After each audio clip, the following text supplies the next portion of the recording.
Can you go into, like, your background and maybe know what led you to, bring out White Mulberry into the world Yeah. and, like, all of it? I am a lawyer by profession, but I stopped practicing 25 years ago Okay.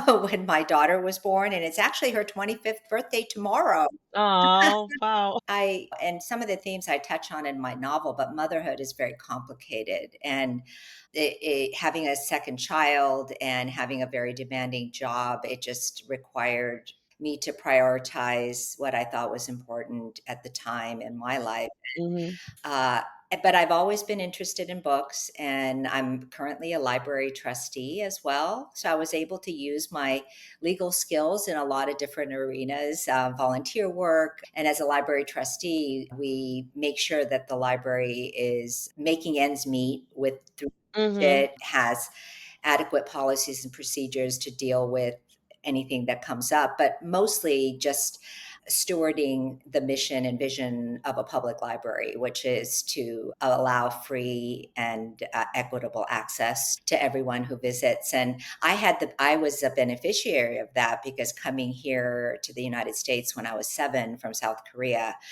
I had to go to the library to learn how to speak English, to read Yeah. English, to figure out, like, what is this society all about? I can find out about it through books, Little House on the Prairie and Judy Blume and Beverly Cleary. This has got to be my life from now on. Yeah. These are the characters I need to be, and I never found a lot of characters who looked like me and who felt like me.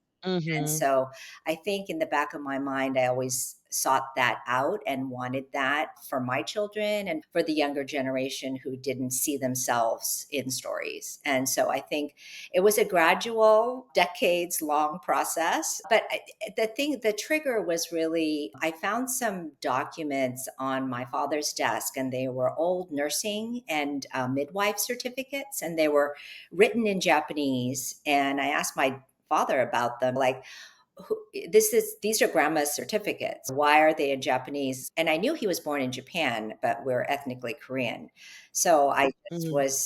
just started down the path of, what are these? Why do you have them? And why was she in Japan during that time? So it just came from curiosity and wanting to learn more about my past.